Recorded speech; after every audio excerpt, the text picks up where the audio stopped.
I am frankly a lot more skeptical about UFOs than I think many people assume. And what I mean by that is I have self-doubt on my assessment of this proposed enigma. And maybe my self-doubt has increased over time as opposed to becoming more certain over time. And I think people's perspectives naturally do shift, so that should be no surprise. Now, I would still consider myself a UFO believer, but I'm by no means certain that my analysis on this issue is somewhat correct.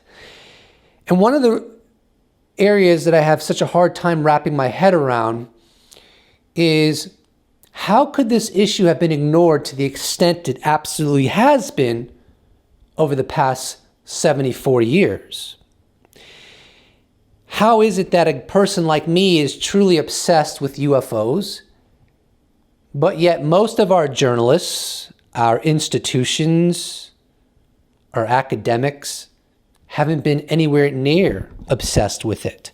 And because these institutions and people that make up these institutions are so bright and well trained academically, I have to ask myself, maybe there's something wrong with me. Maybe I'm deficient in some way. And my attitude toward this topic is the problem, not their attitude. And I don't dismiss that possibility whatsoever because it might be true. And it's this reflection that often has me scratching my head, thinking, how is it that our attitudes are so glaringly opposed with one another? And so that is an issue that surfaces within my cranium from time to time. But I'll tell you what, I don't think there's something wrong with me because I'm obsessed with UFOs. Because even your most rabid skeptic would be obsessed with UFOs if they thought there was even a slightly low chance that they existed the way most of us or many of us believe they exist. So for example, if skeptics thought there was even just a 1% chance that UFOs represented non-human intelligence, their interest in the topic would be much greater than it is now. Same with academics, same with institutions. So it's not my obsession with UAP that I think is maybe potentially problematic. It's my interpretation of the evidence that might be problematic. But nevertheless, I have to call it like I see it. And I will tell you this. I predict that as we progress with the Rubio-Gillibrand Amendment and classified and unclassified reports are released and internationally we start talking about this issue more and scientific investigatory outfits like Project Galileo and UAPX and others that I am convinced will emerge as time goes on, I think that the zeitgeist is going to change dramatically in how we perceive this topic. And this is going to ultimately crescendo with higher fidelity data that squashes all doubt of the nature of this phenomenon. That it's simply not misidentifications, it's not weather phenomenon, it's not foreign drones, and it's not American technology. It's something categorically different and intelligently controlled. And when that moment occurs, which I think, but I don't know, it will, philosophers and historians are going to start looking back at the history of this subject. And I think they're going to look at a person like me and maybe a person like you and say, hey, there was not something wrong with you. There was something wrong with our institutions. There was something wrong with our scientists. There was something wrong with our academics. Not all of them, obviously. Of course, I have to say that because someone on Twitter may be like, you threw us all under the bus. No, I didn't. I'm saying just as a general reality. There was something wrong with their level of curiosity regarding an issue that has been reported so many times in so many different ways by so many different credible people. You can only cite a lack of concrete evidence so much to justify the lack of scientific inquiry. I mean, we don't have concrete evidence now that seals the deal, and yet you do see UFO investigative outfits emerging. Project Galileo, UAPX. Why? Because the government changed their tune. So what does that mean? That means governmental propaganda has an influence on human beings. You better believe. And when the government changes their tune on UAP and starts giving credence to it, what do you see? What do you see? Now you see Avi Loeb. Now you see UAPX. Now you see journalism shifting on this subject, largely because the government shifted on this subject. We as a species are highly influential to our institutions. We are not as good of critical thinkers as we may want to believe that we are. Because as soon as the institution of the US government shifts their perception and their rhetoric on this issue, that has huge impact downstream. Now, you could argue, and rightfully so, that people like David Fravor and Gary Voorhees and PJ Hughes and Alex Dietrich, radar operators, technicians, pilots coming forward made a big difference. But on the other hand, we've had people like this come forward in the past. Prior to the USS Nimitz UFO event series, this is not something brand new. This is a continuation of what has always been the truth, which is that credible people have come forward to report their sightings of unambiguous phenomena, or at least that's what they claim. It was unambiguous, whether it's people who were at nuclear installations or mass sightings in various different places around the globe. So nothing's really changed. The USS Nimitz is nothing new. The only thing new is that journalists started to cover it. After all, the USS Nimitz UFO event series took place in 2004. So what really instigated our scientific community becoming more interested, or at least expressing that interest with less fear of being ridiculed?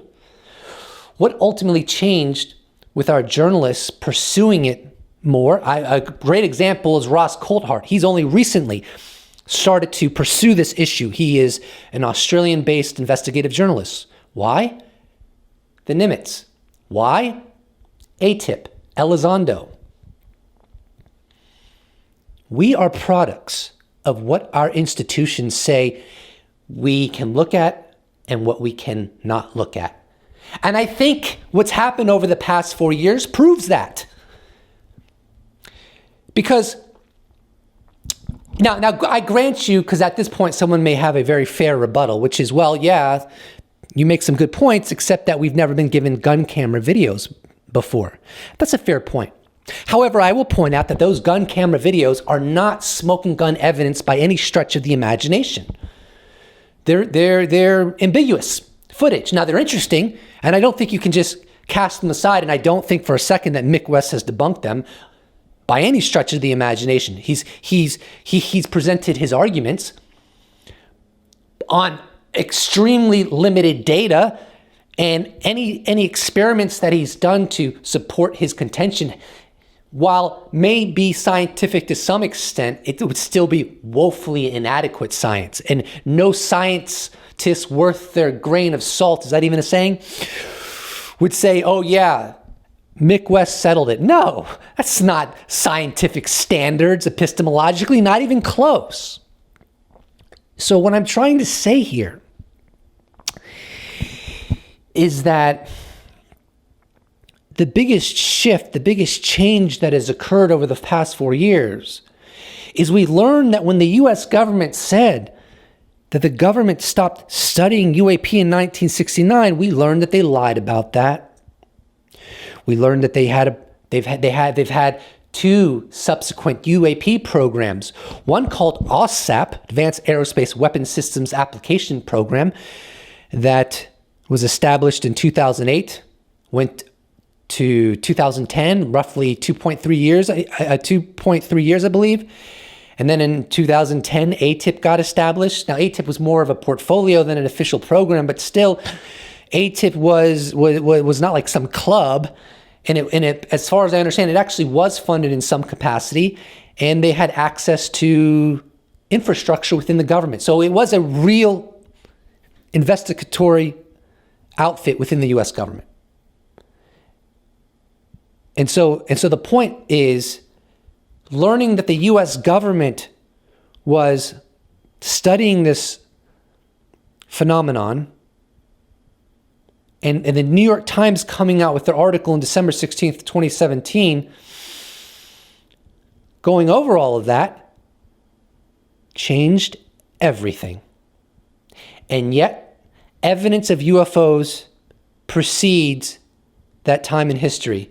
And that evidence is really, really intriguing. Why it covers many different nations, people of all walks of life and credibility. So what has really been the foundational shift that has changed everything? The institution of the government. The evidence hasn't changed. The evidence has always been there. I'm disappointed in my species. I'm disappointed that this is what it took for us to start paying attention to what might end up being the greatest enigma in the history of our species, and potentially, arguably, the most interesting scientific mystery of all time. And yet it was ignored for such a long time. And now, with the Gillibrand-Rubio Amendment and this new UFO office that's going to get established in the Pentagon, and international cooperation and coordination, everything looks to be shifting. Not because the UFO mystery has suddenly appeared, but because officialdom has started to change their tune on it. And everything followed. Because that's us as a human species. We're malleable. We're not the best independent thinkers that we would like to believe. We're influenced by those that we respect and consider our authorities. And that's not a bad thing, by the way. That's often a good thing. But when it came to the UFO subject, in this specific instance, it was a bad thing because it led to us ignoring something that at this point in time, I think we can all agree is a true scientific mystery. I was completely done with this video, and I was really proud of myself because I did it all in one take, which I know is trivial, but for me, it made me happy. And so about 45 minutes ago or so, I saw a tweet by UFO Google sharing a video with cultural commentator, mathematician Eric Weinstein. And so I checked it out, and there's a portion of that video that is so integral to the message that I've been sending in this presentation that I have no choice but to include it within the body of this video. So, at the expense of my one-take production, we're going to go a little bit deeper. I want to talk about UFOs, a subject which, if I brought this up with you 3 years ago, you probably would have said, Jesse, shut the hell up. Well, you did try to bring it up. What did happen? You said, Jesse, shut the hell up. Yeah, except I didn't use the word hell. No, you didn't. But you know, I think reasonably, you were like, this is wacky and crazy. And it's dumb. It's dumb. It's incredibly dumb. The idea that you would have phenomena that can only be seen by special people and that there's no good video of it, and we have a world full of smartphones, we've got video of absolutely everything, is completely stupid and insane. Yeah. And I was wrong. What's changed since? 9 pages came out from the Pentagon, 6 of which are relevant. 3, I think, that, you know, it's like a cover and a back page. I don't know what it is. And it's very clear in that report that report was meant to be as dull as is humanly possible about the most exciting thing that you could possibly imagine, which is that either we're engaged in an incredible psychological operation coming out of the Pentagon, or some people inside the Pentagon believe with near certainty that we've been contacted and observed by extraterrestrials visiting Earth. So clearly Weinstein was influenced by the UFO report published on June 25th. And he's not, at least in that clip, he didn't claim anything conclusive about what it means. But as he so clearly demonstrated, he can no longer push aside the proposition that there might be something to the UFO phenomena that he previously would have dismissed out of hand.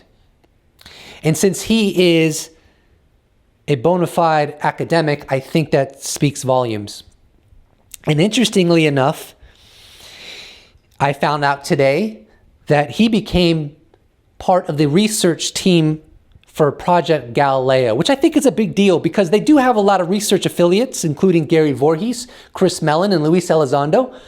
But Weinstein has become a part of the team which hierarchically is on a higher level. After a Zoom call yesterday with Avi Loeb, I've decided to join Harvard's Galileo project on its research team. Time to destigmatize the whole topic and help the data talk. The claimed phenomenon of UFO UAP, after all, should be a scientific question. A key point: we use comic rays as if they were from an accelerator. There is an outside chance that UAP should be thought of the same way.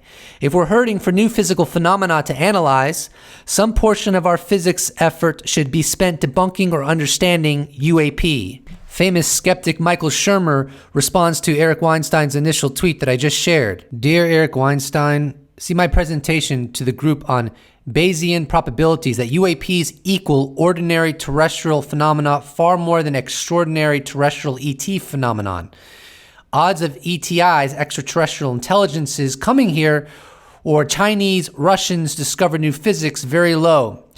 Video artifacts very high. And then Eric Weinstein responds, I haven't seen any compelling data.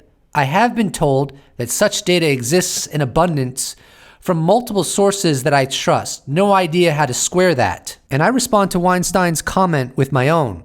So many credible witnesses have come forward over the decades having claimed exactly this. Bob Jacobs is one of my favorites. Fravor said he saw the radar tape from Nimitz encounter. Are they all mistaken about the data? Possibly.